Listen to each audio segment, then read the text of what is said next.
Okay, so today's lecture is extremely important to me.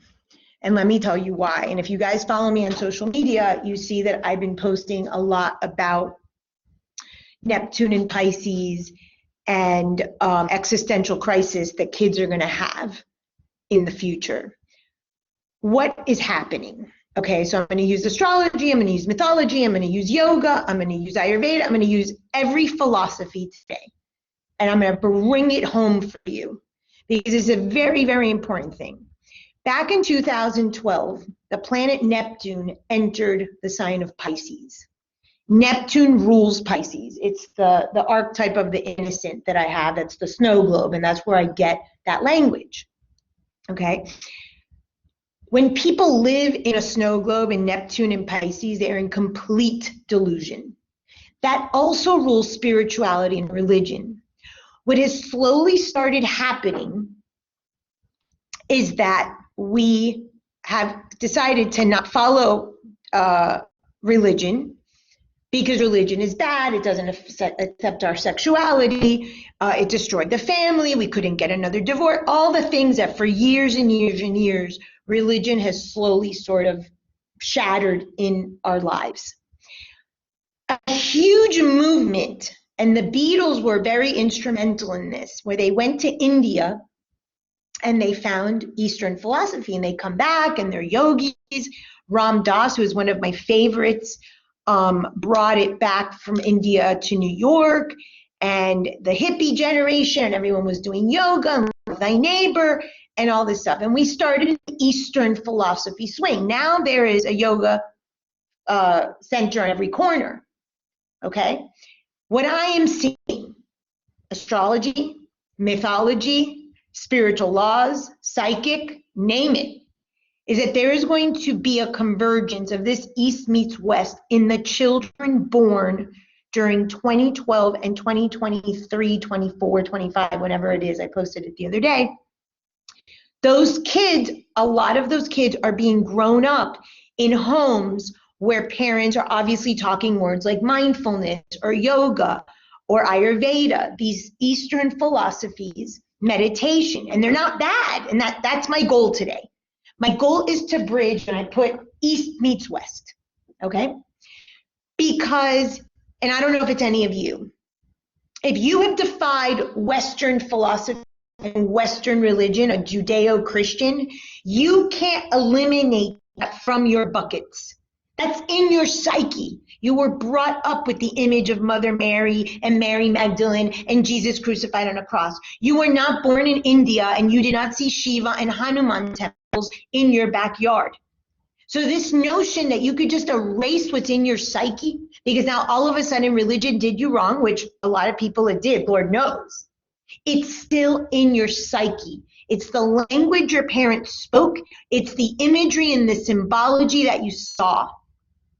You can't just throw that away. That's the 0 to 100. That's the child. I don't want to be anything like my parents or culture or my home country or society that I'm going to pendulum swing in the whole other opposite direction of 100, and I'm now going to become a yogi and an Ayurvedic practitioner and meditate and all that great stuff. Well, your children probably, because you have a fissure in your subconscious of East and West, and you're trying to supplant your Western symbology and Western teachings because you don't agree with them, rather than understanding them and going to the thing that both of these have in common, which is one of my major points today, is to understand the law that overrides all of this. If you understand that law, you realize that East and West and church and ashram are not at odds. The thing is, we were not taught. We were not taught those things. We were taught the crowd, big doors, the Bible say, and get the masses, control your money and your power and your soul. You're going to pay a certificate to get to heaven. Ridiculousness. Ridiculousness. So the philosopher Nietzsche said that, we killed God. Well, we did kill God. We killed God in the version of religion. And people got a really big void because they didn't know what the hell to do. So there's somewhere in there where a lot of people went to philosophy. I'm going to talk a little bit about Descartes, where it all became rational thinking, intelligence and brilliance and science. Okay? And now we've added this Eastern philosophy layer that tries to bridge mind and body, which is great. But that was never not the focus of metaphysics. That was never not the focus of spirituality. The thing is that now everyone's sort of creating this Neptune and Pisces delusional bubble, pretending they're oming and they love thy neighbor when they haven't learned self-love.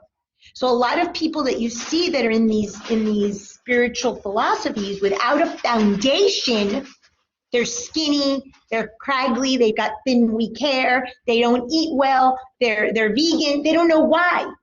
They don't know why, and they piecemeal these laws of vibration and manifesting, and they have no clue where this comes from.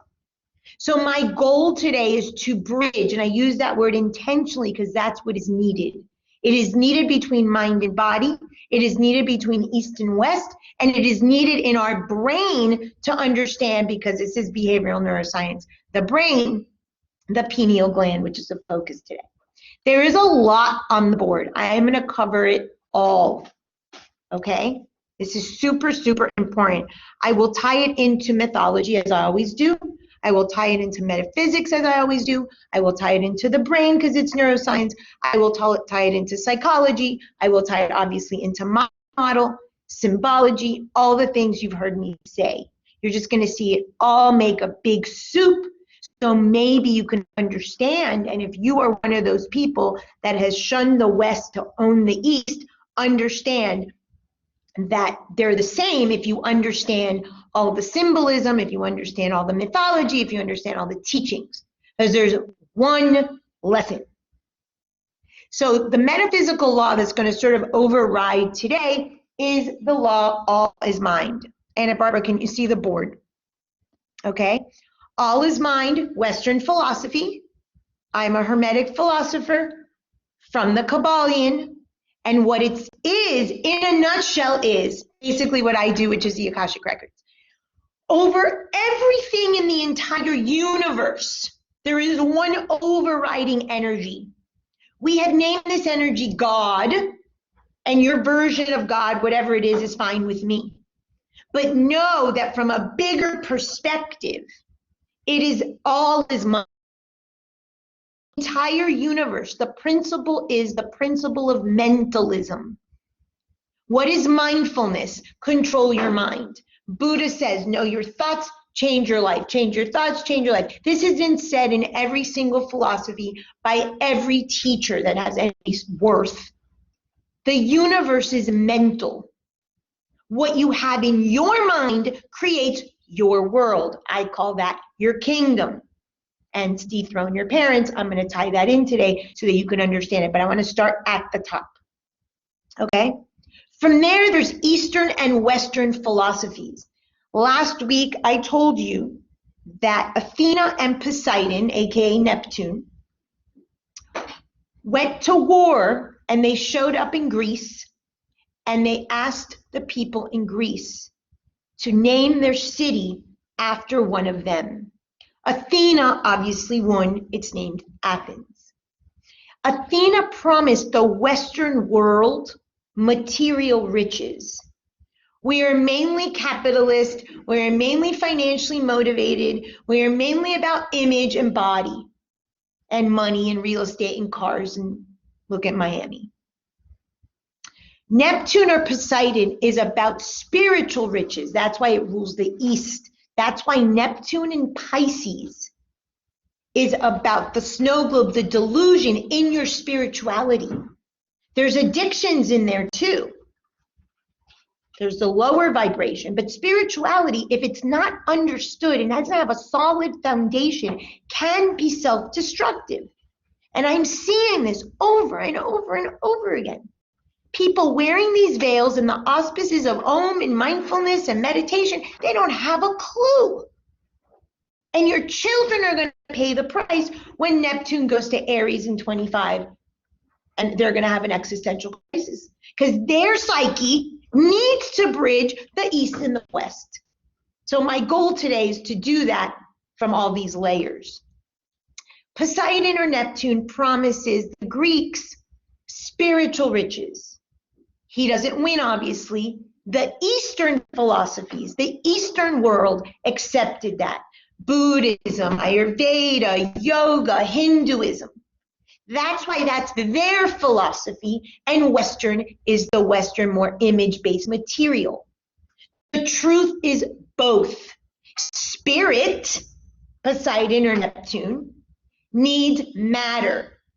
There are multiple stories in mythology. There's a wonderful myth of Hercules defeating the Cretan bull where he rides the bull. So if you're Taurus, that would be a myth for you. You don't defy your desires. You don't defy the body like they used to do in the old days, the fakirs, and call Mary Magdalene a prostitute. You honor the body, but you let the spiritual sort of balance it out.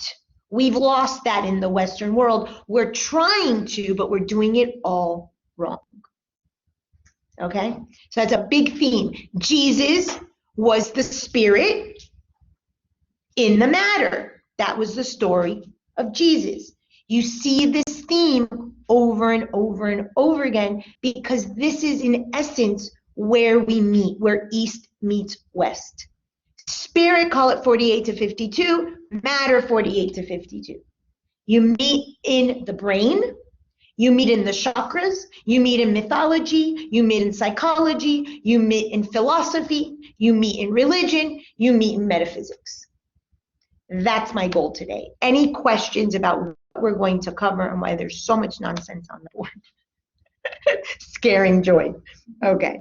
The warrior wants to know. She's at war and she needs to know. Fight or flight's about to kick in. What's she throwing at me? Okay, so I can't promise I'm going to go in order, but I will cover everything on the board because I am still the weirdo teacher that you have here. Okay, so let's start with the brain since it is behavioral neuroscience.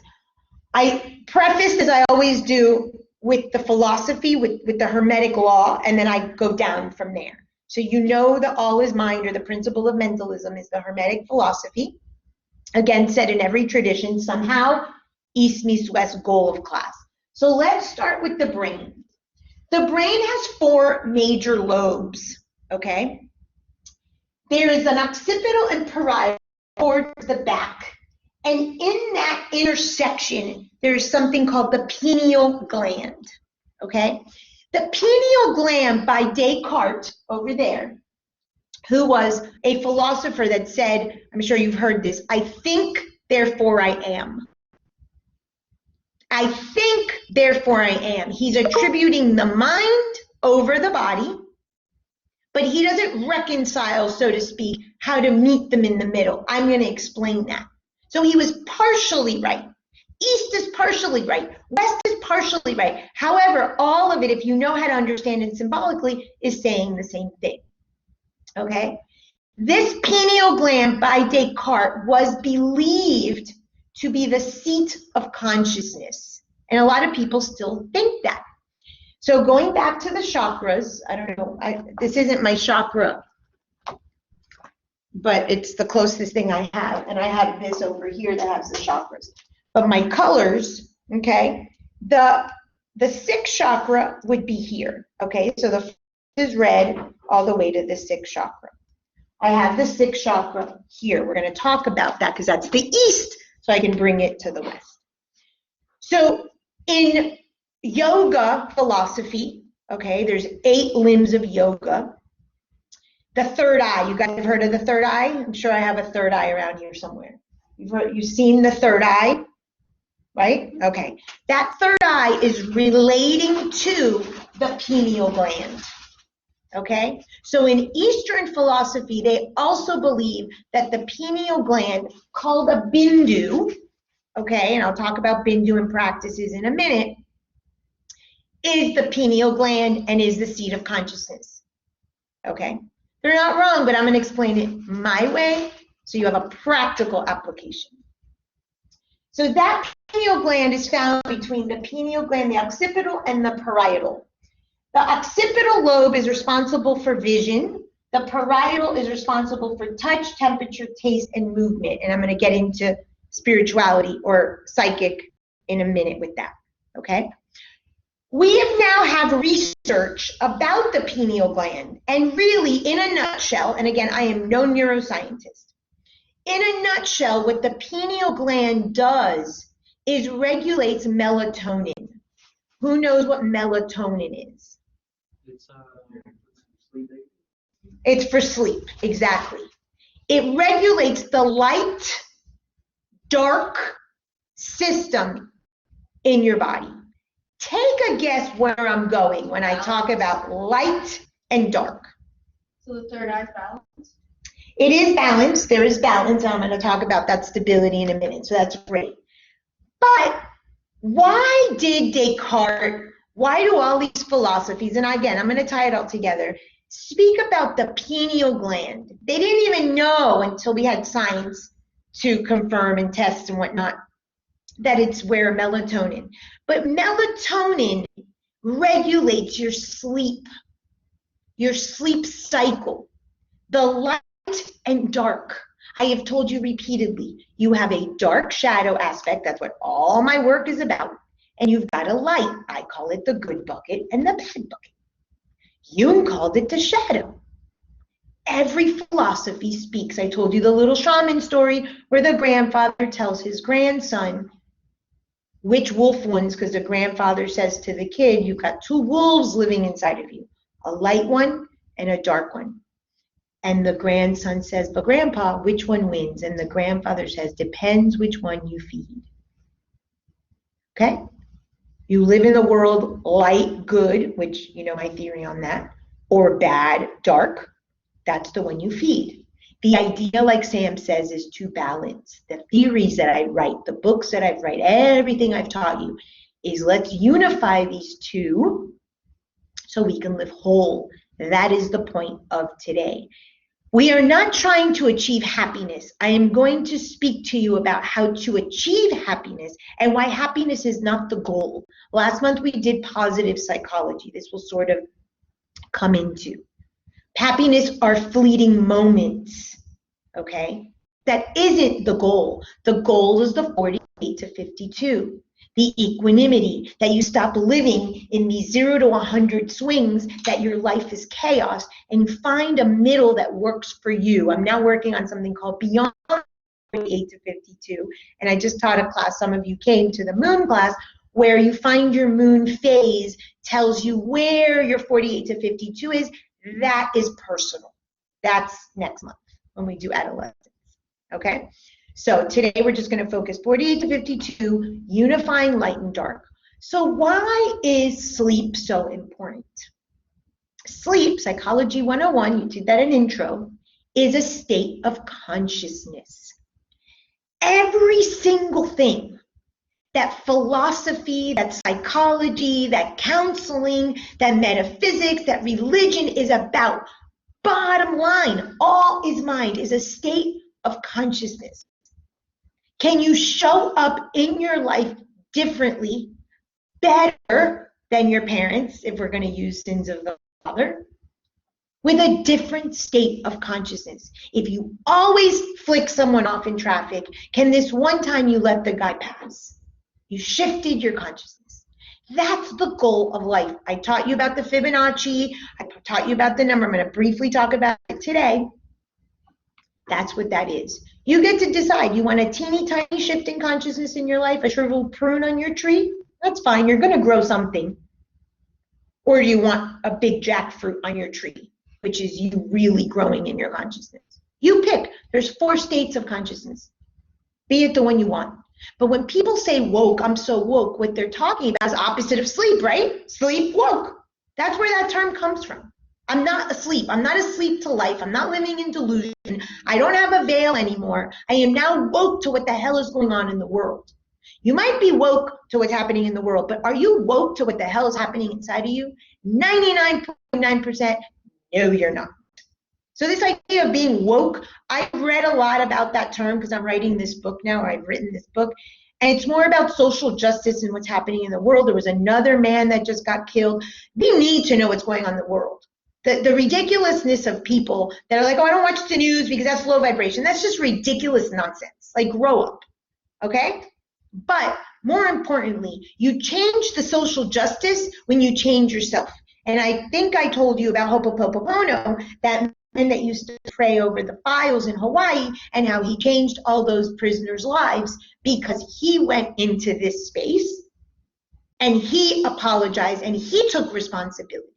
You need to take responsibility for what your life is, what it has been, and what it will be. You need to own that. And every religion will tell you that. And every philosophy will tell you that. That isn't new for me. That's just the take-home message. Anyone who sees me, those are my hard edges. Okay, I need you to have those hard edges with clients. You can sit there and listen to the story and be compassionate, the therapeutic relationship, empathy, things we know. We talked a lot about that. But now we're down to doing work. And your client doesn't pay you for you to jerk them off and tell them how great they are. They come to you so that you can give them insight that they're not able to see themselves, because when something's so close, it's hard. Okay? So these are the hard edges that I talk about. I have a little too many hard edges. I'm working on my soft corners, but we're there. Okay? This balance. So consciousness is sleep. So of course the pineal gland represents the seat of consciousness. I am a believer that consciousness does not live in the brain. I am a believer that consciousness lives everywhere. Everywhere. I don't buy into the brain, but you can. And what others have said is that the pineal gland is where it resides. You want that? Go right ahead. That's your philosophy. Okay.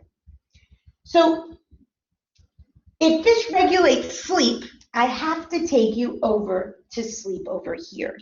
There's 4 states of consciousness. All I want you to do is be aware, be awake, recognize, and then make a choice how you show up in the world. You get to choose. That's the whole point of the child to the teenager. The teenager is that point where you take that breath and you say, wait a minute, do I want to act like my buckets? Do I want to act how I always act? Or do I want to change my life and show up differently? You get that choice. That's called free will. Again, every philosophy and religion honors free will. They also honor determinism. There's limitations because we're limited in the body, and we're going to talk about that in a bit. Consciousness, sleep represents that. So let me bring you to Ayurveda. Ayurveda is the sister science to yoga. Since there's so much yoga, a lot of people are studying Ayurveda. And I used to own an Ayurveda school. And I love Ayurvedic philosophy. And I love Sankhya philosophy and all of that. But I understand it. I'm not picking and choosing little things. I understand it as a whole. So I'm going to tie this in. Ayurveda has 3 pillars of health. Sleep, food, and herbs fall into that, and truth. Sometimes it's viewed as spiritual austerity, where you limit the body of pleasures, sexual pleasures, things like that. Sometimes it's viewed that way. Oftentimes, and as it should, it be the truth that you're living in your life. If you're saying something, say it, follow through. But these are the 3 pillars. And I put it in a triangle. I put it in a triangle because it goes back to thought. At the end of the day, your thoughts keep you up at night and affect your sleep. Your thoughts make a decision about what food you choose because it's all emotional crap that you got from your mother in the womb. And truth is what keeps you up at night. People say, I can go sleep soundly at night because they know they're good people. That's why. It's the thought. It's the subconscious thought. I'm going to give this to you in 1,000 different ways. So sleep is a big pillar of health, and it refers in a larger contextual setting to consciousness. Let's raise your consciousness by raising your awareness about yourself, by raising your food, quality of your food, maybe by giving you herbs. Remember when I did the koshas and I said all of these are languages to get to the Atman, to the center? That's the idea. All of these things are tools to get to the basic philosophy of yoga and Ayurveda, which is your true self, knowing your true self. The food and the herbs and the meditation and the chanting are just languages to get you on your throne, dethrone your parents, know yourself, remove the veils, and see your true self for what it is. Now, it's in a triangle. I gave you the lecture on dethroning Olympus, and I used the Enneagram, okay? And I said, calculate your number in your family, and that's the energy of the one that you're living in your world. Notice how it's the first, food is the third chakra. I'm going to get to that in a minute. Sixth is the sixth chakra, sleep, consciousness, and truth is the ninth chakra. And you might say, Francis, what's the ninth chakra? Yoga, philosophy, Ayurveda, they only have 7. Well, we have 8 and 9, and some philosophies even believe we have 12. These are sort of supreme. These are sort of beyond the body. That's where truth lies. All is mind. That access to that bigger God that you're reflected in the eyes of, that God, you were made in God's eyes.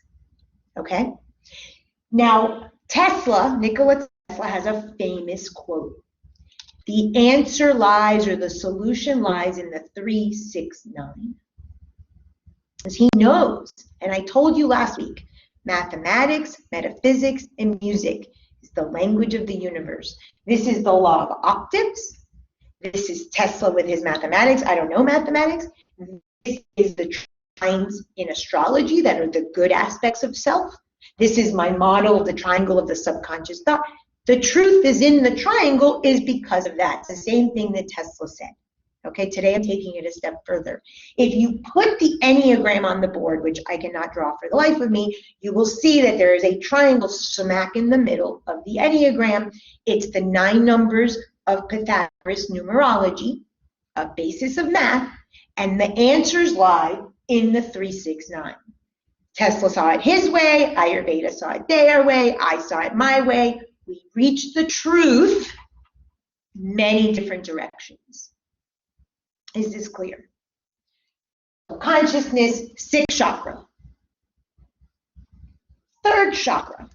So it turns out that melatonin production also exists in the gut. I see so many people, and you hear this, autoimmune, digestive issues. There are podcasts galore, books galore, videos galore about everybody having GI issues. Ayurveda is the first medical science that stated that the health starts in the gut. Now functional nutrition has taken that stance and modernized it as it needs to be with modern day, refrigeration and food access and stuff like that. It starts in the gut. Anyone want to tell me what chakra is the 3rd chakra? Do you remember? What element or anything else? Fire has to do with self-love. Fire, self-love. Someone's listening. Love. Not agape love. Agape love is here. It is agape love to self, but it's self-love. And fire. Fire is the element of metabolization, of digestion. You know why people have GI problems? Because they cannot digest and metabolize the life that they have. There's some shit stuck in them here that they can't swallow, that they can't digest. So you see people with muffin tops. That's a big indicator when they come to if they're a client, if they have muffin tops, that's a 3rd chakra issue. Being overweight oftentimes has to do with 3rd chakra. I want to take up my space in the world, my self-worth, but I don't know how, so I add on weight. That's another symbolic psychological aspect. It doesn't mean that skinny people are self-love. No, that is not what I'm saying. But digestion is the key in Ayurveda. Food. It's all about the food and the herbs linked to your prakriti, your vata, pitta, kapha that I talked about last week briefly. Okay? The food that you give, the nourishment. This is partly where the vegan high vibration comes. Not everybody can be vegan. Based on your dosha, according to Ayurveda, vatas should not be vegan. They should eat meat, have oil, and they should have root vegetables. It's about quality and not quantity. But again, tell me your thought, and I'll tell you if that $10 juice is doing you any good. You're going to go vomit it, or you're thinking you're a loser, or you don't have money to afford it, but you're looking to see if someone's looking at you while you're sitting at Whole Foods because you're looking for a boyfriend. Dump the juice and go get a Diet Coke, people. The thought is the thought is the thought, because all is mind. You have created your kingdom, your world, your life based on here. So in that respect, the pineal gland is the seat of consciousness. So what's the relationship between the third chakra and the sixth chakra? Why is this important? If melatonin, light, dark, is linked in the 3 and 6, what's the importance there? If this is self-love, and this is seeing beyond, or balance, or the goal in meditation, what union do these two have? You don't like yourself before you can see beyond yourself. Yeah. Okay, you need to like yourself before you can see beyond. Well, no, many people, this is a trick, and I've said this before, intuition and psychic abilities does not equal self-love and being, superior. Everybody has intuition. So everybody has the ability, whether you're clairvoyant, whether you're sentient, whether you're claircognizant. Hence, the parietal lobe is responsible for what the clairs are. Beyond sight, what I have, clairvoyance or claircognizance, clairsentience. Because when you're in the psychic realm, all of these things happen. Your body temperature changes when a spirit comes into your body. You can taste a spirit, it's called clairgustance. Touch, you can touch something and get psychometry. Movement, your body might shake, you might have gotten shivers, and that could be your angels. And then occipital is clairvoyance because it's the vision. Okay? So intuition is a right that you have, aka the brain, the pineal gland. That does not mean that that gives you self-love and self-worth. And I'm living proof of that. I've been psychic and clairvoyant my whole life, practicing full-time for the last 12 years, and it's just now that I'm getting my fire. Okay, the relationship is the lower nature, the human, the animal, higher nature. And this is a problem that is happening with Eastern philosophies. People want to float. They want to be so light and bright and positive vibe and manifest. And oh my God, I'm in meditation for hours and I'm doing all this yoga, floating. They're in delusion in the clouds, dissociated from the body completely. Because somewhere, somehow, and I don't know how this happened, people that lead to Eastern philosophy, maybe because West is material and the body is the best representation of the material, decided somewhere in their thought process that the Eastern philosophies don't honor the body, which is the biggest crap. Because Ayurveda is all about the body, sleeping well, eating well, pooping well. I don't know where this happened, but this is what I see in practice, and it's very worrisome to me. Funny enough, yoga, the third limb, is the asanas, the physical practice. Today we're going to talk about the sixth limb, which is dharana, concentration. But somewhere that message got real, I like thin crust, got lost in there. So I'm trying to decipher this. Okay? So the third chakra, self-love, it's called the Manipura. If you don't digest, aka fire, your food, aka is your thoughts, that you are your mother and father, that you have dark inside of you, you ain't never gonna get balanced. You ain't never gonna get stable. You surely ain't gonna have any moments of happiness. We'll talk about pain and pleasure in a minute. That's different than happiness. You're not going to reach your 48 to 52 because you're never going to love yourself. And your meditations are just you watching your thoughts And you're never going to really have that tiny spark, because it's really just such a glimmer of a tiny spark that then you come right back into your body. But if you can attain that, great. Because it starts in the body. It starts in the lower nature. This idea that we don't want to be human or animals. We are human and we're animals and we're flawed. The thing is that Western philosophy shoved it up down our throats, the deadly sins and the deadly sins and the deadly sins. The Vedas have that called the Ripus. I talked about that in my first book. The Enneagram has that. I showed you the list. Courage, fear, 0 to 100. Gluttony, sobriety, 0 to 100. Every philosophy has this. I think it was Aristotle with Nicomachean Ethics, the golden rule, the midpoint, the Tao, the way. All of these philosophies talk about the 48 to 52. That's your truth in there. Neither one of these extremes. That's like only walking all day in your right leg or your left leg. It's ridiculous. And the chakras will tie into this because we have a left and a right. We have two, just like our hemispheres of our brain that I talked about the other day. We have a right and a left. And then the motor cortex connects them, which will get me to the labyrinth in a minute. So consciousness, food, consciousness has to do with being awake, removing veils, raising your consciousness. There's a very famous myth that I've told you about many, many times. That is the myth of Hercules at the Garden of Hesperides. The Garden of Hesperides, I always say Hesperides. The Garden of Hesperides is guarded by a dragon. One of the things that you're going to see a lot in mythology is dragons, serpents, snakes, reptiles. Around my kingdom here, where we'll get to, I call them serpents because I do shaman work, and in shaman it's called the serpent. Are the things that keep you in illusion, scared. Moses said, is it a snake or is it a rope? I don't know the exact story, but there's something of that in the Bible. It's the same idea. Those serpents aren't real. They're in your head. They're illusions. So when Hercules goes to the Garden of Hesperides, there is this dragon guarding the apples that he has to bring.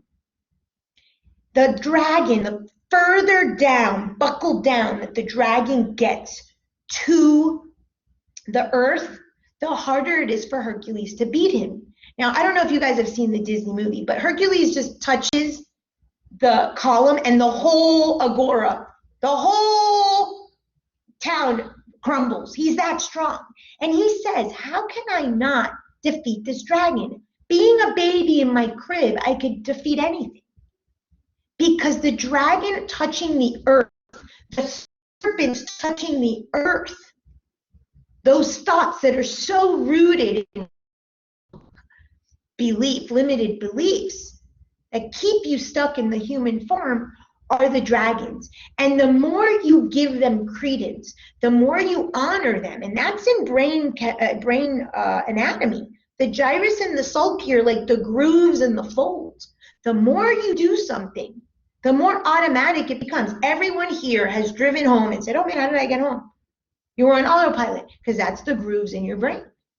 Same thing with your limited beliefs. You think about yourself or you think about others. So the further it is into the ground, the harder it was for Hercules to defeat. It had to do with consciousness. Dragons and serpents and reptiles have to do with consciousness. They're in your head. Now, when he was able to give it flight, get air under it, again, air, rational thought, logic, science, facts, we need that. That's not all of it, but we need that. Then the serpent or the dragon raised in the story, and then he was able to defeat it. You must raise your consciousness. That takes me to, I have it here. The Kundalini in yoga is the coiled serpent at the base of the spine. The goal is to raise the serpent up so that you could see your true self. It is said that people have raised their Kundalini, have gone crazy, ripped off their clothes, and have gone naked in the streets because their diet hasn't been pure, their thoughts haven't been pure, and they can't handle the surge of that energy. That's what I call shattering a snow globe. When I see you and I tell you the truths, and I have you confront the delusion and the lies that you have been living, of the world that you created unconsciously, moment of conception, you got that consciousness level, what are you to do? I had a nervous breakdown when I realized what I had done to my children and who I was, and that I was exactly their father. I know that that was a direct result of my depression later on, because I was like, oh my God, how do I metabolize that I did this to these children unknowingly? Now I'm different. Now I can own it. Now I'm a good mother. But I wasn't, not because I hurt them or anything, but because I didn't know better. That's a form of raising Kundalini. Doesn't mean that you have to sit there and wear white and Om. The nonsense of this. It's about looking at your first chakra, which is your tribe, which is all the crap you got from your parents, bringing it to consciousness, the third eye, and saying, shit, I've been living this shit my whole life. I created this. I have agency. That's why take personal responsibility became my mantra way before I left my first husband. I think I told you guys that. I was in the shower and I got a knock on my shoulder. And at that time, I wasn't channeling or anything, but I heard a voice. And they said, take personal responsibility. It was years later that I understood it. And the day that I saw that, my quote unquote Kundalini was raised. It's a shattering of a snow globe. It's a reality that your life is shit, that you contributed. The great news is that we as therapists can teach our clients, these are our hard edges, and we can help. We help them. We help them walk. They do the work. Let's get clear. Okay? That's what that is. In India, people that are on the street corner preaching and talking nonsense that look like they have lost their mind, psychotic breaks, we call them, those people are revered. Because in India, people that have that, they have believed that, remember, very spiritual philosophy, that those people have reached a level of consciousness that normal humans haven't achieved. Jung wrote a book, Jung on Shamanism, and he speaks of this. Joseph Campbell speaks about this, about people that have these psychotic breaks. Alzheimer's, dementia, schizophrenia is a big one, that they're really just at this vibration of recognition of what life is, that they are like beyond this world and they're seeing that this is all illusion and this is all a lie and oh my God, I'm creating this, that they go into total psychosis. You get to decide. Obviously there are medications, there's a lot of mythology, there's a lot of philosophy around that, but I just invite you, if you're interested in that there's literature out there. You wrote a whole book. And dementia and Alzheimer's are Neptune diseases. And I clear that Neptune in Pisces, Neptune rules that level of, if it's a high vibration, self-awareness, not necessarily is Alzheimer's and dementia self-awareness. What oftentimes that I see for the people that I channel that have Alzheimer's in particular is that they didn't really live a real life. And later on in their life, when they get old, the loyalty to their mother usually, or the loyalty to the parents, the disease is dementia or Alzheimer's, because they never really saw their life. They got to a point that they saw it, and now they created this Neptunian illness. That's health psychology. If you believe in that, I could teach you more. Okay, so let me take you back to the pineal gland. The pineal gland is described as a pine cone. The shape is a pine cone. So this leads me, of course, to Dionysus. Dionysus in Greek mythology, we talked about him before, is what's called twice born. Today I'm going to give you a different version of his story. This is very common in Greek mythology. You get one story, a different mother, a different ending, a different father, but the theme is the same. Okay, Dionysus is a transgender god. There's very much importance there because that goes back to law of gender, what Sam said, balance, which is part of today's class, balance. Because that's all that Ayurveda is trying to do, is balance you in the three most important pillars. I've told you before, there's only one illness, and it's the disease of imbalance, okay? So Dionysus represents twice born. Once he was born from spirit, so to speak. once he was born from matter, like us. We are spirit incarnated in our bodies, and our second job is to rebirth ourselves. There's a story in the Bible that Jesus is talking, and Nicodemus is standing on a tree watching Jesus talk. And Jesus says, you need to be reborn. And Nicodemus says, how can I be reborn? I cannot enter my mother's womb again.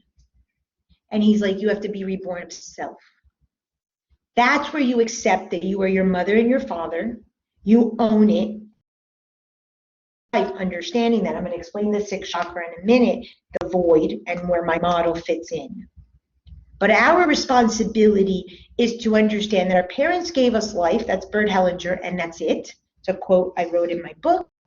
And that our job is to rebirth ourselves from the understanding that we gain throughout life, these theories, philosophy, religion, metaphysics, whatever you use. That's our job. So that's a symbolism of Dionysus, the twice born. So in today's myth, I'm going to show you right here. Zeus is his father. In all stories, Zeus is the father of Dionysus. Semele is his mother. In another version, I told you that Persephone was his mother, and that was a form of a rape. Different story, again, same outcome. Zeus is God, so our heavenly father, if you will. This is our divine self, our Atman, our spark in Eastern philosophy. Semele is the mortal or the human, because we're Jesus, spirit and matter. In Eastern philosophy, spirit and matter, right? We know this. We're both. And Dionysus is born from that union. So Hera always has to make an appearance because Hera's a pain in the ass. And Hera is, of course, Zeus's wife. We know this already. So Hera finds out, as she always does, that Zeus is on one of his escapades and he's having sex with Semele. And Semele is pregnant. So Hera goes up to Semele and befriends her, becomes friends. It's like if your husband has a lover and you become friends on Facebook with her. Same thing. She's a little sneak. And she's like, Zeus is the father of your baby? Are you sure? I don't know. How can a mortal have sex and a baby with a god? We're not even allowed to see the gods. And Hera, being manipulative and cunning as she is, so Semele calls Zeus and says, hey, people are questioning that you're the father of my kid. I want to see your face. There is a law that you cannot see God's face. Moses in the Mount Sinai, when he went to get the Ten Commandments, did not see God's face. You cannot see God's face. This is not allowed. You are not God. You do not get to know everything of how the world and the universe works. You are limited by your mind and your body. Accept it and move on. That lucky you have the spark of God in you. That's the all is mind. The most, for those of you who went to my Post-it note lecture, the most you can get to is to the the Akashic records. That's the highest we could get. You might have a little tiny glimpse of Jesus and Moses in your meditations and stuff like that, like I do when I channel. They come down quick, they leave, they go back. There's 7 planes in the universe. We are not allowed to know everything and anything. Do not kid yourself. Okay? All is mind. This is the myth. So Zeus comes from Olympus, and because he knows that he cannot show Semele his face, she explodes. She explodes. She's not allowed to see God's face. She explodes into pieces. Dionysus is a fetus, and quickly Zeus puts him into his thigh. The fire is digest, metabolize. Your God are your parents. Accept it and move on. You want to believe in something bigger? Do. I do. But in this lifetime, the people that you obey 24/7 and this is in your head are those people. And you can't see them because they're you. That's why in my book I say your mother and your father's buckets. So you can put yourself on paper, because it's very hard.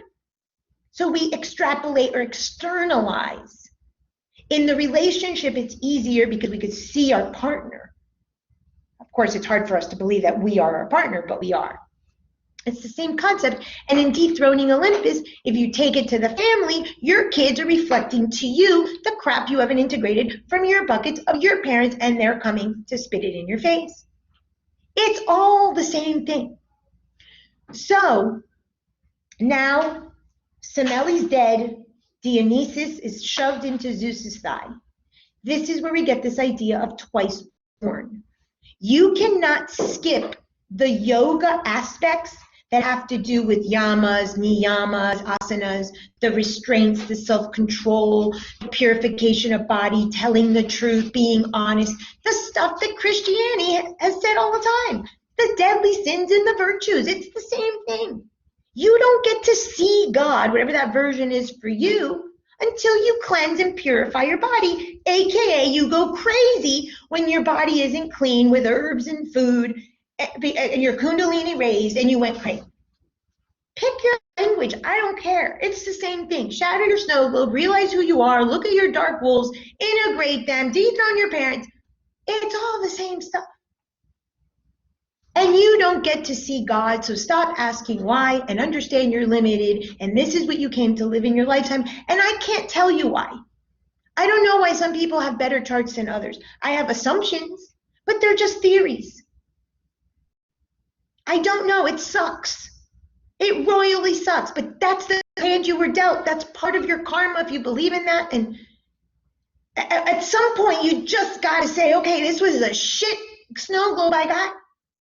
Accept it, not resign. Resignation is different. That's when you accept surrender, not surrender, suffering, and you're creating and you don't do anything about it. But acceptance is part of the grief cycle, because you've got to get to the point that from your mother, you're never going to get blood if she's a stone. I mean, those are just parts of the spiritual journey that you've got to get to. Don't be like me and get cancer 3 times before you get there. That's raising your consciousness. So Dionysus is known as the god of wine, the god of pleasure. The reason that he is misnamed the god of wine and the god of pleasure is because people don't really understand his essence. Okay, I'm going to explain that. So Dionysus always had something called iris. It was a magic wand that had a pine cone. This pineal gland has to do with being twice born, 3, 6, 9, your earthly self, your spiritual divine self, and then the unification. And that's what he represented. Part divine Zeus, part mortal Semelli, and he was born twice as we need to be reborn, which is story of Jesus. He always has a thyris. A thyris is another word for a wand. I told you many weeks ago that for the third chakra, use the Cinderella myth or the Cinderella story. And I told you that she had a fairy godmother that was 48 to 52. And what does the fairy godmother have? Bippity boppity boo. A wand. Okay? That is a symbolism of this. But she's limited. At 12, the pumpkin goes back to being a pumpkin. You've got this lifetime. That's it. That's it. We're not gods. We can't live forever. We are mortals. Okay, so we have to own that part of the story. And then poof, we explode, we die, we go wherever we go. The pumpkin goes back to pumpkin. That's symbolism of wand and this thyris. The pineal gland and the brain. I'm going to talk about pleasure and pain in a minute, but the wand also represents the sword. Okay? The sword, which I told you the other day, was my left-right hemisphere. That one was sword, one was chalice. That has to do with the heros gamos, where you dip the sword in the chalice. This has to do with the law of gender, masculine, penis, again, nothing to do with sex, has to do with energy. The penis goes into the vagina, the masculine energy, the Mars with the little arrow, and the Venus is the receptacle, the receiver, together. And Dionysus is trans because he models the law of gender, male, female energies, which is our version of all is mind. And if you remember back to my fairy tale lecture, I told you that the sixth chakra was Mulan. Remember? She was a girl and she went to war and she was honored for being female in a man's world. That energy. So the most we can get to all is mind of understanding in our own selves is the law of gender and how we use our energy, masculine, feminine, hard edges, soft corners, mother, father, Ida Pingala from the chakras, left, right hemisphere, creative, logic. I mean, there's every language. This is what it is. And finding the 48-52 to balance that. So that was the wand is the sword. He also always had a katuka. A katuka was where he would drink his wine. It looked like a chalice. That was the feminine part of him. That was the receiver. That was the chalice. These two are always together. That's why in the truth is in the triangle, I have a sword and a chalice, the heros gamos, the I and the we. With the masculine and feminine energies of you and your partner, you create the mystical marriage. That comes from this. Is it making sense? So he is known as the god of pleasure. And there were ecstatic parties. He was also known as Bacchus. If you've ever heard of bacchanalias are like these big ass orgies where they're drinking and they're having sex all over the place. It's a very Greek thing. It's misnamed and misrepresented. All it is talking about is energy, sexual energy. We get to choose. As humans, just like you have male and female, and you get to show up how you show up in the world, your power currency, covert or overt, you also get to choose if you like pain as pleasure or pleasure as pain. I have a whole video series, probably before your group, on my YouTube. There are people that like pain and they view that as pleasure. Mistreat me, abuse me, leave me, neglect me, abandon me, right? Those people get a psychological orgasm at that. Nail me to the cross. I'm a Pisces. I was the queen of that shit. Then there are people that are hedonists that get pain as pleasure. No, pleasure as pain. They overdrink, they overconsume, they overeat, they oversex, they oversleep, they overspend. So this has been misrepresented. What he represents is that pain and pleasure we cannot avoid in this life. Pain is part of the spiritual journey. It just is. You learn in your skinny cow years. That's just law. But you have a body that you have to honor. Vedas really speak about this. Have your desires, have your money, raise your kids, and then go to the spiritual journey in the ashram at the end. But the church in the Western has like vilified the body and the image and vanity and money, but they're the most money hungry there is, right? The church. And we all know about the sex scandal with the little boys. So you can't be abstinent. I mean, you can choose in certain people. For some people, 0 has to be abstinence, let's say for alcohol, and that's their truth, that's fine. But that's a sobriety gluttony, 0 to 100, and you have to figure out where you are on that. But look at what happens when you pressed so far to these priests, what happened on the other side. So this is just textbook. So that's the metaphor with Dionysus and the pine cone. I have the word wand. Wand is the prefix of wand, and wand is the waning moon. There's 3 parts of the moon, or 3 phases. Okay, there's 8 phases every month, but spiritual journey. One is called the waxing moon. That's when you're 0 to 14, you're maiden, you're young. For women, you haven't gotten your period yet. Again, don't take this literal. You might have gotten your period at 9. That's when you're home with your parents. At 14, psychologically, and we're going to talk a lot more about this next month with adolescents, at 14, you should start leaving your parents. I told you, leave me at the corner. I'm embarrassed. I want to eat at my friend's house. Up until 52. At 52, you're menopausal. Again, you may menopausal at 60. Don't get literal. That's when you go into crone. That's your waning phase of your life. Okay, so men and women both.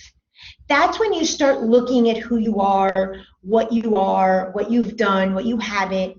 And you might have a little bit of an existential crisis, nervous breakdown, because you realize that the life that you thought you've lived is not your living. You've got one foot in the grave, and you're like, oh my God, I want to work on myself. I want to work on my spiritual journey. I've spent all these years working on my kids and my husband, and now what? I'm divorced. My kids are off having their own life. They never call. And you have an existential crisis. And you're like, oh my God, what my life has been, what's my legacy? And you start working on your legacy. I'm not saying that every single person has to get beyond 52 to get there. But in the myth of Chiron, which I won't talk about today, Chiron is an asteroid that goes around the sun 48 to 52 years old. That's where I get the 48 to 52. I have a whole chapter about it in my book. There's three main phases of our life. There's Saturn between 28 to 30, where we get our responsibility. That's going to be our skinny cows that are going to follow us through life.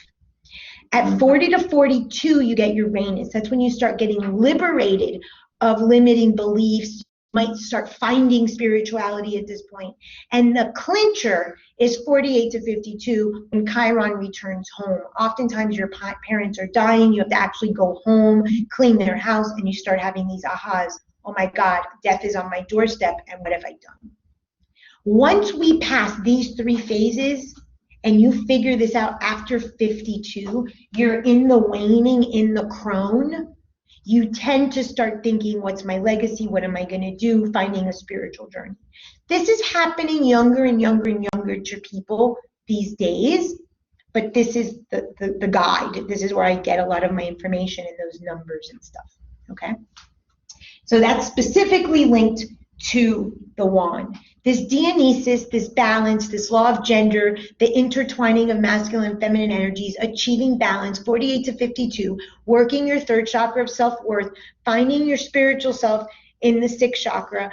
Then you worry about sleep. Then you start worrying about your diet. Then you start seeing if your life is full of truth. This tends to happen around this age. It doesn't mean you can't work on this previously. So let me take you to this. This is called the caduceus, and here I put a bunch of words that are similar, again, in Greek, Western, Eastern, so you could see that it's all the same. Religion, doesn't matter. This is the caduceus. The caduceus I showed you was the symbol of Mercury. Mercury plays a role in this story in a moment. The caduceus is, the left side is called the Ida. The right serpent is called the Pingala. The Ida represents more feminine, the chalice, the left hemisphere, or the right hemisphere actually in terms of creation.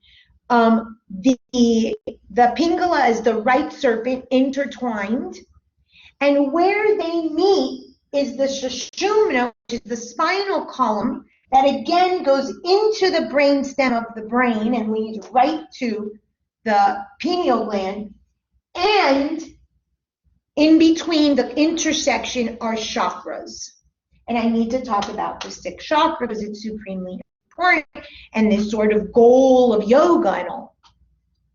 So this is Ida Pingala, feminine, masculine. Sushumna is the center spinal column. This is where they converge, 48 to 52, balance, meet in the middle, light, dark, the wolves, the buckets, again, anything you want. Mom and dad, you realize as you get older that mom and dad are the same, that all you did was choose the one that you liked their delivery.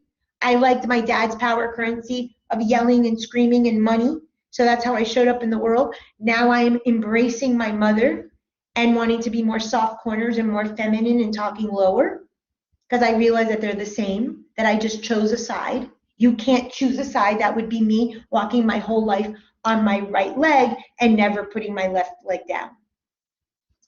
And it's the myth of Odysseus. I'm not going to get into the myth of Odysseus, but Odysseus goes 10 years to the Trojan War and 10 years to get home.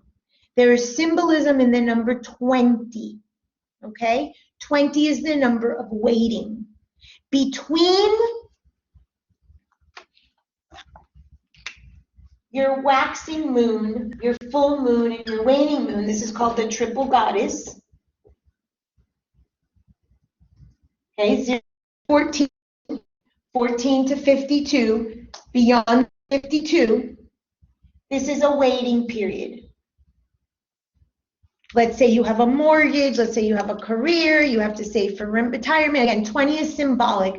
You can have a 30-year mortgage, your kids are 18 out of the house. But in that period, you can have a 50-year marriage. Just understand it's a waiting period. When you finally get to the waning moon and have that aha, what has my life been? I want to start. That's Odysseus returning home and making it back home to Ithaca to reunite with his wife and child. That's when you reunite mother, father, child, what I have here. So let me take you to the sixth chakra.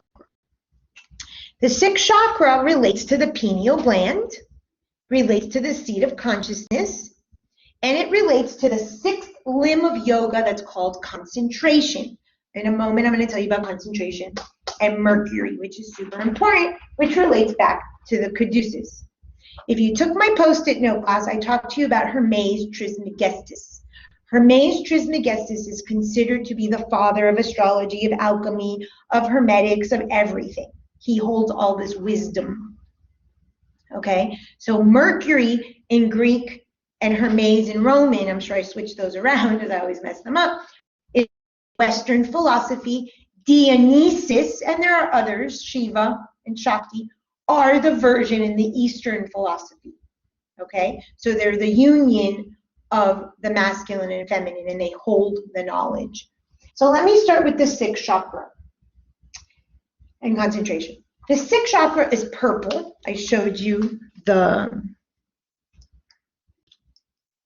color. Isn't it ironic that the color of the church, of the Catholic Church, is purple? Their thing is purple, okay? That comes from that. Right? Because of royalty? Because of the royalty. It's considered a royalty color, but it comes from this. They knew that it was linked to the power. They knew that it was linked to concentration. They knew that it was linked to the pineal gland. We've known this for centuries and centuries and centuries. Hermes Trismegistus has given this knowledge. Remember I told you it's hermetic, so it's been kept in the caves. The Vatican is a big-ass cave. They've got tunnels and tunnels and tunnels full of scrolls of information for many, many, many years that they don't give to parishioners. The truth is in the cave, like in all philosophies. The church ain't no different, but they chose purple on point. The chakra is simply the Sanskrit word that means wheel. Here's your wheel, your circle. This is called the void. I'll explain in a minute. These are my attempt at drawing lotus petals. Every chakra has a certain number of lotus petals. The sixth chakra has 2 lotus petals. One refers to the moon, one refers to the sun. The moon is mother, the sun is father. The moon is the left hemisphere, the right hemisphere, the left hemisphere is the father or the son. Logic left, had men, authority, all that supposedly, and women creative, artsy, Venus. You could see it in astrology, in alchemy, in mythology, in East, in West, in chakras, in all of it. In the center, there is something called a void. In that void, there is a downward triangle and the symbol for Om. Every chakra has what's called a bij mantra. A bij mantra, the word bij means seed. I already gave you the chakra lecture. I'm not going to go through the seeds and the meaning of every chakra. But the bij mantra for the sixth chakra is Om. A-U-M. Om has to do with the 4 states of consciousness according to Hinduism. I think it's Hinduism. Maybe it's, I don't know if it's in Buddhism. I don't know. Okay? There's 4 states of consciousness. Awom. Awom. When we open a yoga class or any sacred space in Eastern philosophy, we say Om because we want to open our mind to receive. We want to go beyond the vision, beyond the taste, beyond the smell, beyond the touch. We want to be beyond, and the all is mind. Okay? That's why we do that. The downward triangle refers to the feminine principle and the earthly realm. If you do astrology, you know the polarity is water and earth have to do with the feminine, and masculine are the upward triangle that has to do with fire and air. This is a downward because you're still in the body. Okay, the fourth chakra has the up and down, but that's not this.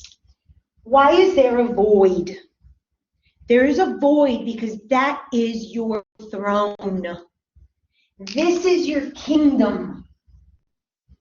Are mom and dad always with you in the kingdom? Absolutely. I told you about my client that was buying her throne, her business, and there was an alcohol liquor store at the corner. There was her dad. Your mom and dad are with you all the time, but they shouldn't be on the throne in your kingdom. So here is the symbol of the sun in astrology. It is the circle. That's your throne. That's your kingdom. You are the pineal gland. You are the center. Remember, I gave you the lecture on original sin and missing the mark, and that's what this is. You're going to miss the mark. Your parents are human. But try to get on that throne as much as possible so that you can live the life you came to live. You're going to have mom and dad in your ear, right here, right where the pineal gland is. They're going to be your competitive and collaborative voices. But if you can quiet those serpents that are just illusions and try to get you to keep from your throne, like Hercules was tried to keep from the Garden of Hesperides and get the apples, you can access your throne. You can own your life. You can own your power. It's not easy. It takes work, shattering snow globes, looking at your light and dark, owning your power, your digestion, and metabolizing the crap that you were given in childhood. All the stuff I just said. But you get to become male, female, balanced, law of gender, 48 to 52, Ida, Pingala, Sushumna. The sixth chakra is where the Ida, Pingala, and Sushumna all meet. Okay? So this is where it all converges. My entire model, right there, I should have put the triangle other way around. Mother, father, child. Mother, father, child. And the Om is that you have a right to raise your vibration. You do not have to stay in the level of consciousness asleep that you were given at the moment of conception. This is your throne. These are your gods. This is your pineal gland. This is your belief system. These are your values. This is your philosophy. This is why you do what you do. These are your judgments. I don't know how else to tell you. Dionysus, once he was born, he was taken to an island called Nysa. Nysa was an imaginary island. We live in Nysa, okay? The world you've created is all your little throne. It's all your kingdom. Your players, I told you, are 12. They come in and out of your kingdom. You move them around. You decide who's going to do and say what. And you live on this island of Nysa. In Eastern philosophy, it's called Maya, or illusion. That's why the veil of the Om sign has this little crescent moon. The moon in astrology is what keeps us in child. It keeps us veiled, seeking a dysfunctional version of love. The Om has it there. And who else has it? Mercury. This is the symbol of Mercury. It was Mercury that took Dionysus to this imaginary island called Nysa. Mercury, or this rules Gemini, or Hermes, or the veil, or the crescent moon, whatever language you like, your false limiting beliefs from your mind, your mom and dad's voice, your competitive collaborative voice, keep you in child, keep you in a dirty snow globe, keep you in delusion, keep you unhappy, keep you imbalanced, keep you sick, keep you fighting, keep you codependent, etc., etc., etc. Because it's false. It's false. And what does Mercury wear? Does anyone remember what the god Mercury wears on his feet? Wing sandals. The wing sandals are here at the top of the caduceus. It's the physical Western world medical symbol ruled by the thoughts, obviously the body. The thoughts dictate the body. The body is the loyal servant to the psyche, is what I call it in my book. Descartes says mind and body are two. He doesn't know how to reconcile. He calls the pineal gland that seat. He picked up on it. He knew what he was talking about. I don't know his whole theory, so I can't say what he said and what he didn't say, but this is sort of the synopsis of it. He was on point with that. But we are more than our mind. We're not just our mind, but our mind is the loyal servant to the body. That's why the Western world and the medical profession, it only deals with the body, has wing sandals at the top of its symbol. And it's related to energy psychology. It has nothing to do with the physical, but it does. Because our energy, male, female, how we live in the world and balance or don't balance, dictates our health. And our thoughts are the ruler of it all, because the law is all is mind. All of the other Hermetic principles all fall into that one. They're all branches of that one. So Mercury wears wing sandals because he doesn't want you to know yourself. He is the eternal child in mythology. You want to stay the eternal child. Sucking your thumb, having mommy and daddy tell you what to do, showing up in the world as your moon sign. I need a mommy, which was my thing, because I'm a moon in Cancer. So there's a kid's book called Are You My Mother? Are You My Mother? Are You My Mother? That was my life. Until I said, no one's going to mother me. I have to mother myself. That's when life started changing. You have to give it to yourself and meet your needs. That's the adult steps. And we'll get to that here in a minute. If you show up as a child, you're going to show up with your parents on your throne. You're not going to raise your consciousness. You're never going to get balanced. And your kingdom is going to look like shit because it's just going to be a reflection of your childish mind and the low level of consciousness at the moment of conception. And you will recreate your parents' life to a T. I see this all day, every day. Call it astrology descendant, call it sins of the father. I don't care what you call it. This is it. This is it. There is nothing else. I had a client the other day. She came over, young girl. I wrote everything down. I gave her truth is in the triangle for her relationship. I gave her dethrowing Olympus for her family system. I gave her bad buckets for her parents, for her individual. I gave her script. I gave her fairy tale. I gave her movie in Hollywood because she's young. I said, this is it. Take it. This is not changing. Your 0 to 7 doesn't change. The moment of conception never changes. Pick the pregnancy story. Pick the conception story. Pick the birth story. Pick the 0 to 7 story. Pick your age at 28 and tell me a story. It doesn't matter. It's the same thing. So she took it because she goes, can you sign and date it for me? Famous? I said, absolutely. I said, frame it, because this is your situation. This is your life. This is what you will create for the rest of your life until you decide to change it. We have agency. We have to accept that shit is bad. We got to accept that we got a dirty ass cracked snow globe. Go through your fits, go through your depression, get sick, yell, scream, break shit. I don't care. But when you get there, then you come talk to me and we could do the work. If not, you stay in this waiting period, like the Jews left Egypt and just waited and waited and waited and waited. Dave Barry is a local comedian from Miami Herald, and he's Jewish, and he said that he calculated, I guess he read the Bible and the location, and he's like, the Jews could have gotten out of there like in 8 weeks or 8 months or something based on the location. They were in the what's it called, desert for 40 years. That's us, people. We waste our life in this, giving to other. Oh, I'm doing it for my kid. Oh, for my husband. Oh, for my job. Get over it. You're here to work you. You work you, you change the world. Change your thoughts, change the world. Like the guy of Ho'oponopono. Jesus helped his disciples, but he saw that they were limited and he had to keep going. There's a story that Jesus was 12 And he went off to talk to the elders at the church, and his mother was freaking out. Where are you? I have to do my Father's work. You have to do your work, your God's work. Your children are borrowed, your partner is there to mirror you, and that's it. It's very lonely and sad to realize that, but you have a really nice, stable life.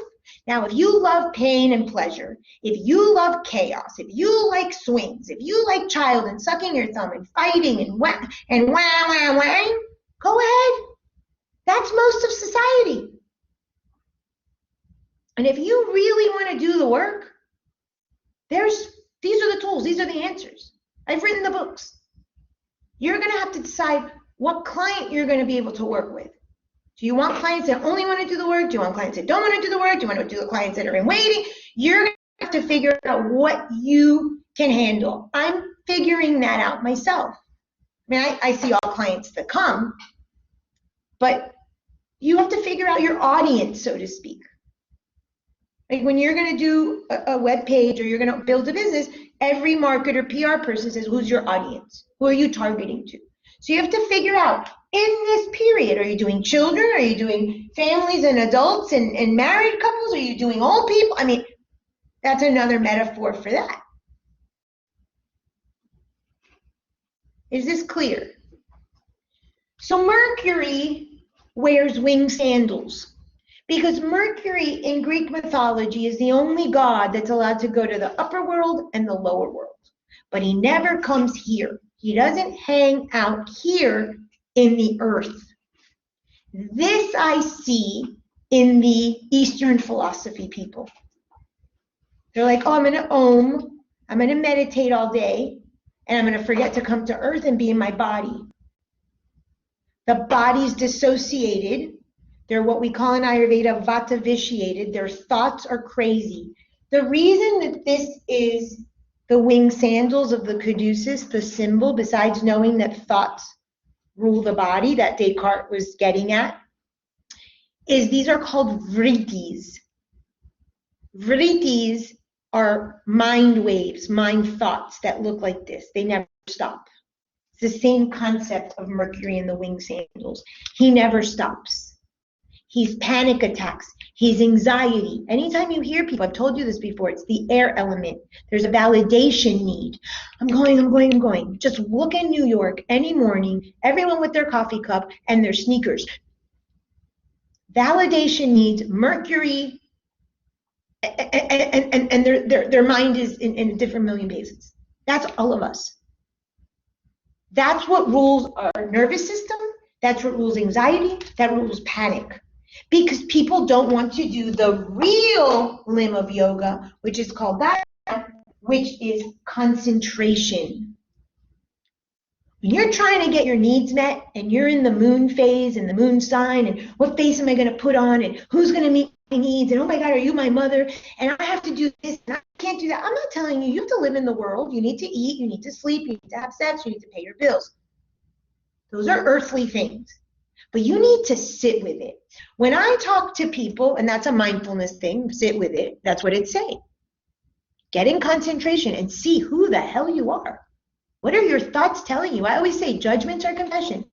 If you judge something, I don't want you to not tell me. It's going to tell me the value that you were grown up with. And then I can help you figure out if that's a value you still believe in, or if you're living blindly and we have to shatter a snow globe. So you have to sit with it.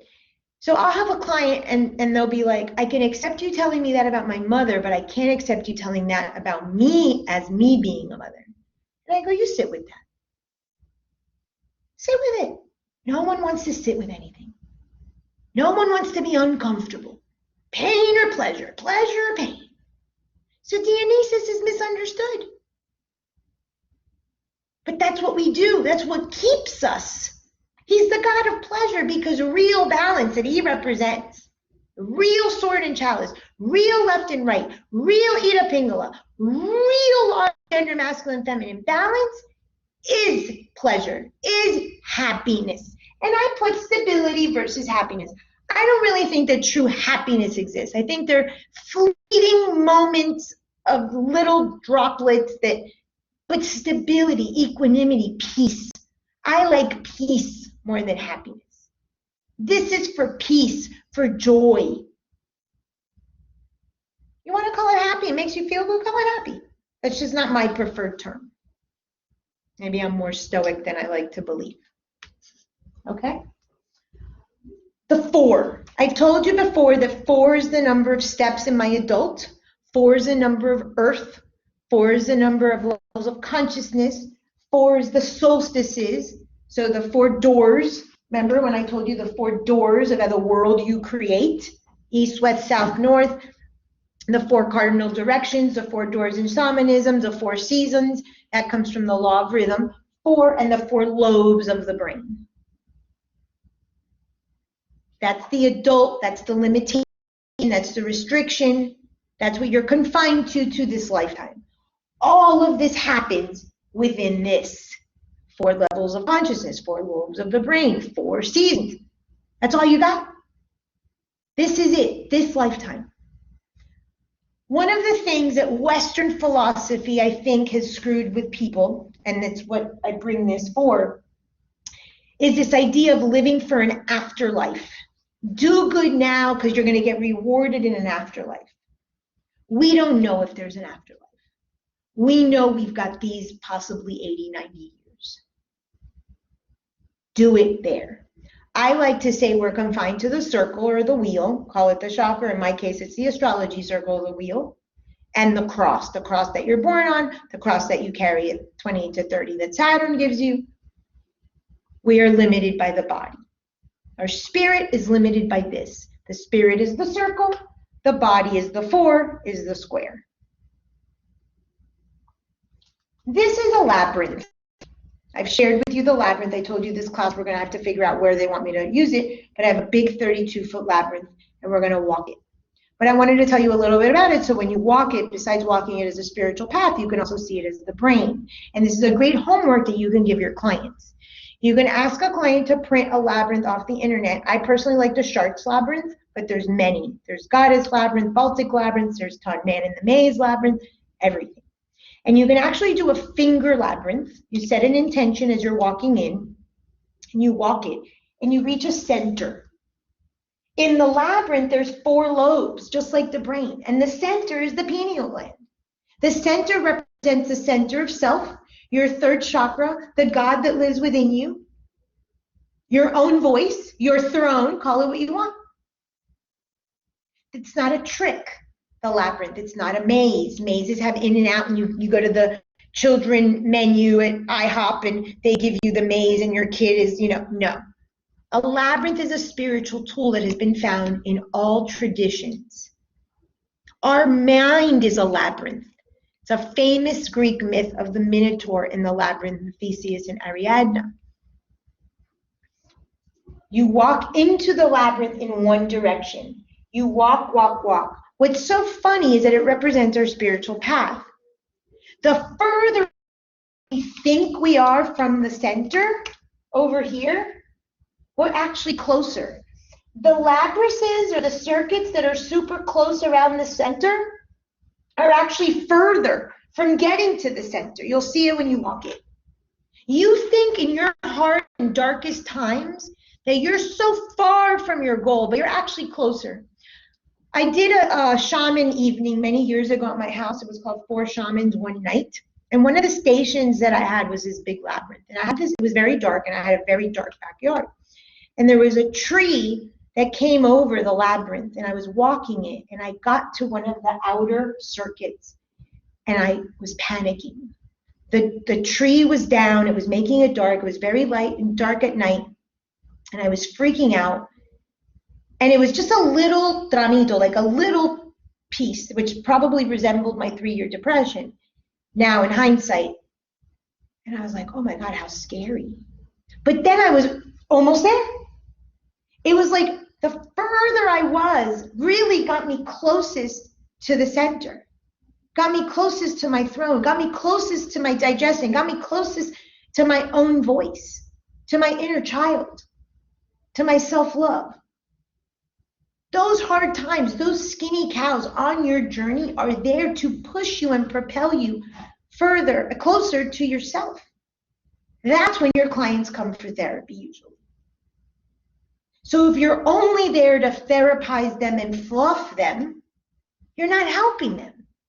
That's a time to shatter a snow globe. After you've built empathy, compassion, love, trust, therapeutic relationship. I'm not telling you to go flat. Even I'm trying to soften a bit. I'm not traditional in my practice, so if I know I only have it for 90 minutes, I need to sort of purge and get it all out like I did with that girl on a piece of paper. But for you guys that are going to be more traditional, you can spread it out. I'm really trying to chunk things now. I'm trying to like really explain to clients it's doable. That's where I bring in all the workbooks and the videos so that they have all these tools so that they can have me with them until they can come back. You'll figure out your style, okay? So that's the labyrinth. The labyrinth is specifically the brain at that level, the 4 lobes with the pineal. Anyone ever see Jews? They wear the yarmulke to temple. Why do you think they do that?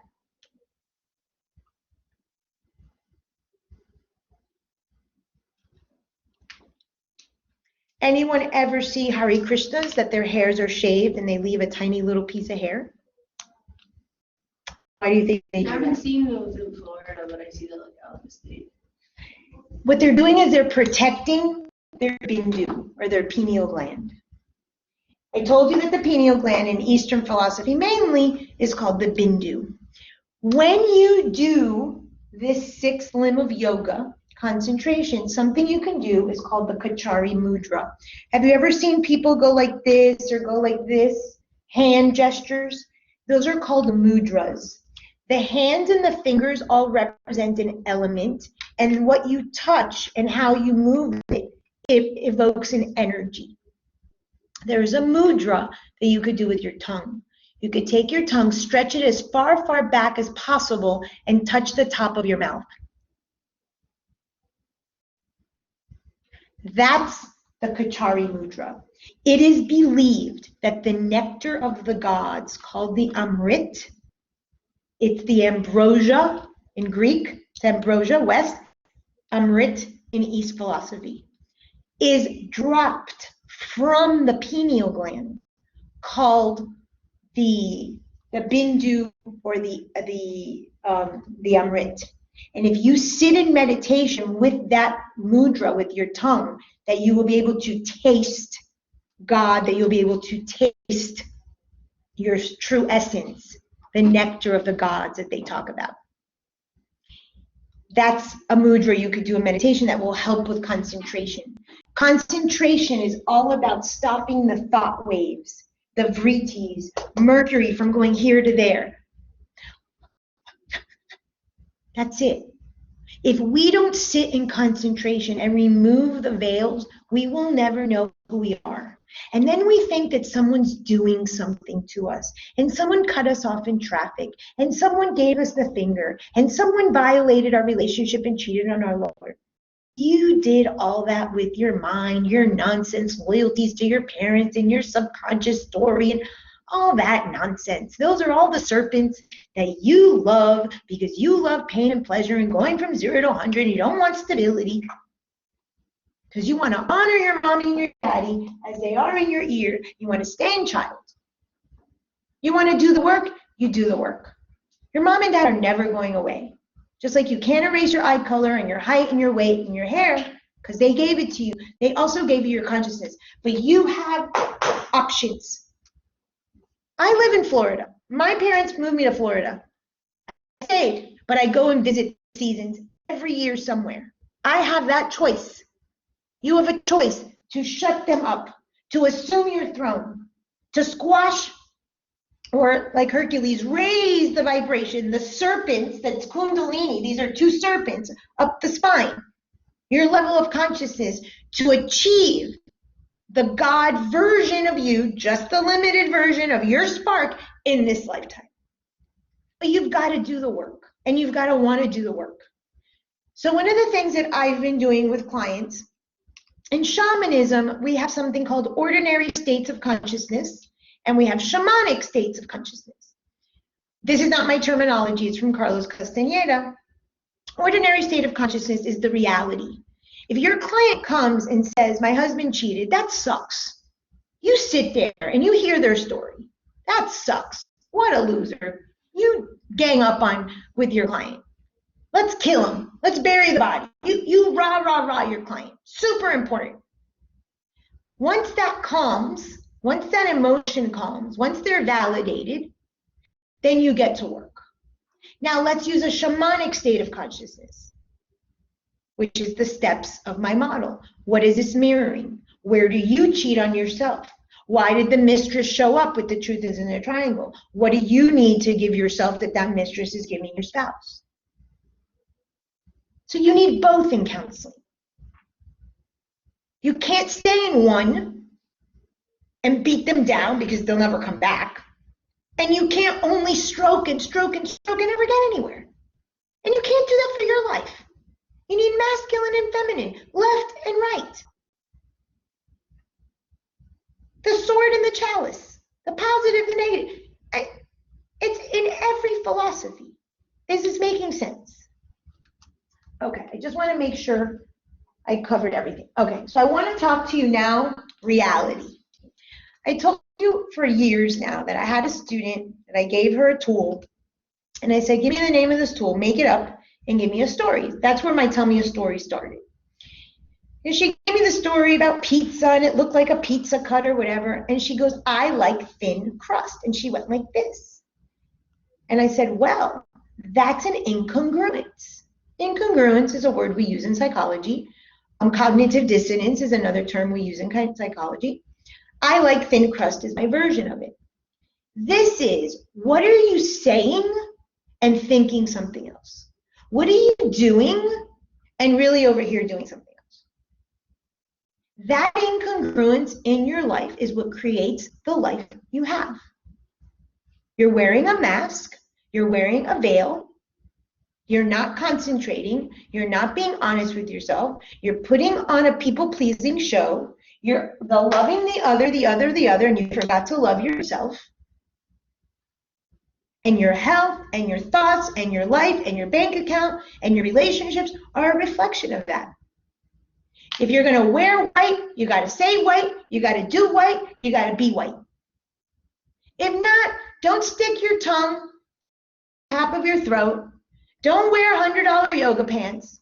Don't invest in the yoga membership.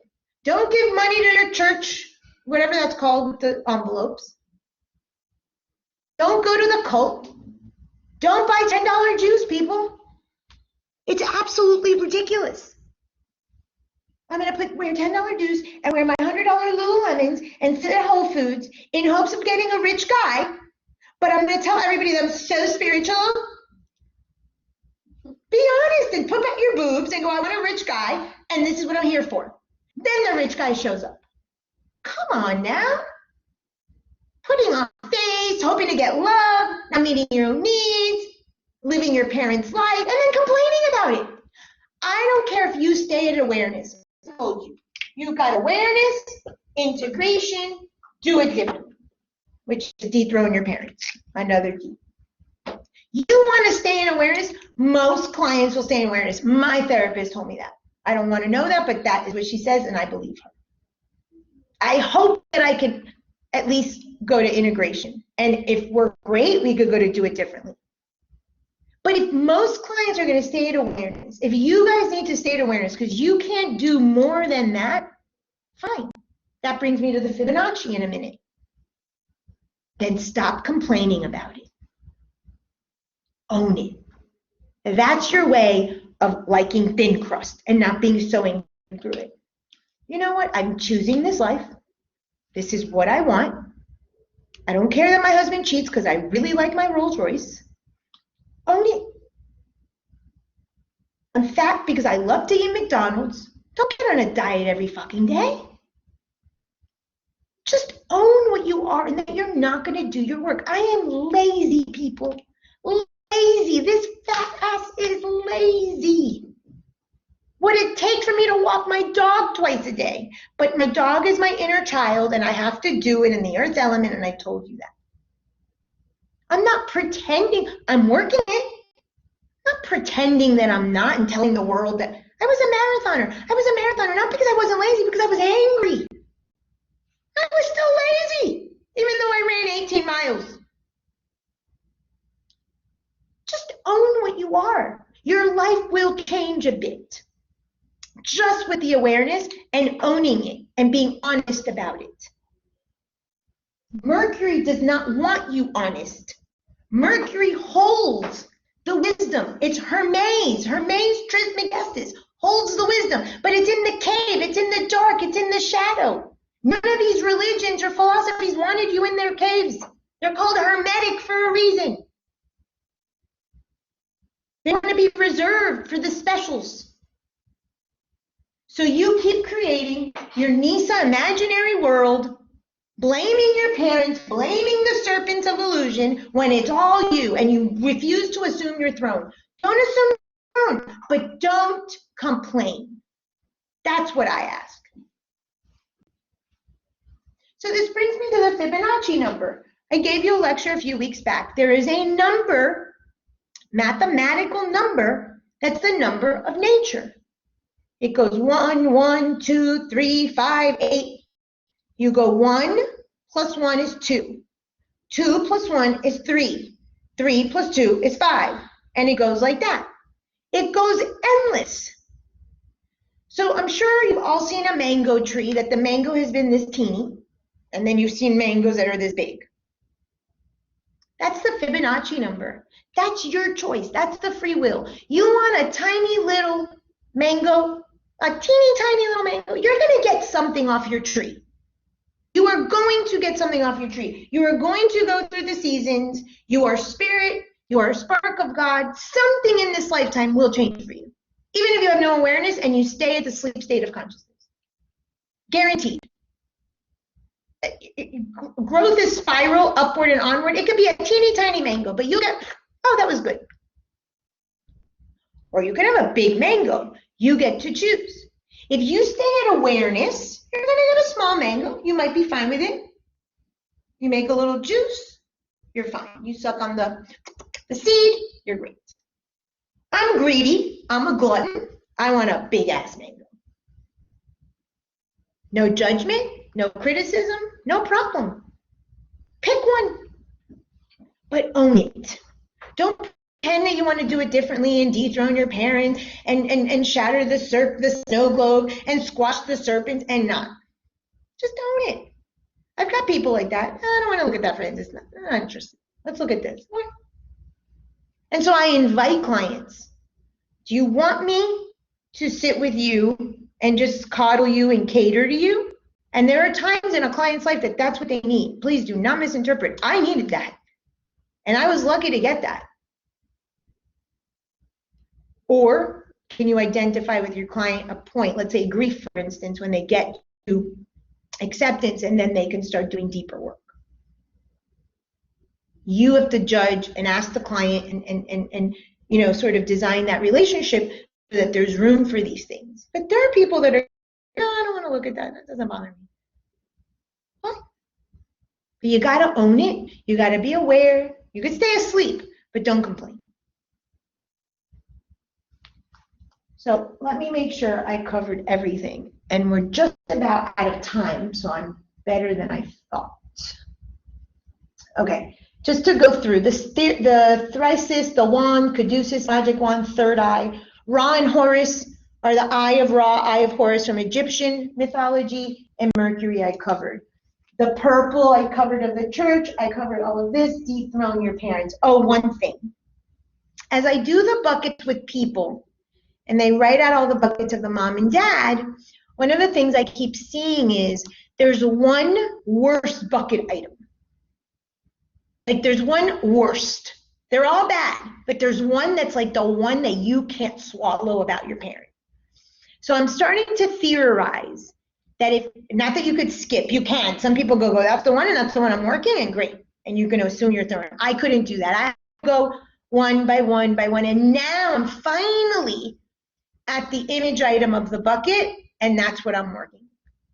That's the worst one. That was the one that I could not swallow of my mother, that everything was image, that everything was weight, that everything was how you looked, that everything was money. so I had to go slow through the bucket items. But I'm realizing that that was a lot of skirting around in my kingdom.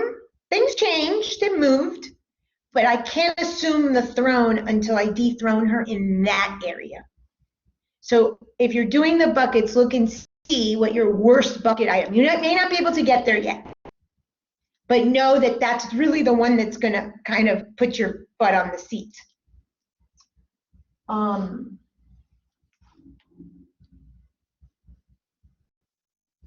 I think I covered everything. Oh, ayahuasca. Ayahuasca. A lot of people call me for ayahuasca. I don't do ayahuasca retreats as a shaman, but I have people that I refer. This chemical called DMT that's in ayahuasca was actually found, preliminary studies, in the pineal gland. So I was saying, I'm a little to the left, I'm a little to the left. That comes from a very famous image of Hermes Trismegistus. He's in the earth, and his head comes out the earth, and he sees the stars in the universe. So I said that I'm a little to the left. I've been high a couple times in my life, never been drunk. I don't like substances. And I'm like, I don't need substances because with the work that I do, spiritually, I'm always a little to the left. And when I learned this makes perfect sense. I did ayahuasca twice. I did not like the experience. I like the way that I work with my spirit, with my guides, and to me, that's sufficient. But if this is something you want to explore, for some people, they want to have that metaphysical, mystical, spiritual, ecstatic experience. Ayahuasca has been found to have that same chemical that's supposedly released in the pineal gland. So I thought that was a super cool nugget.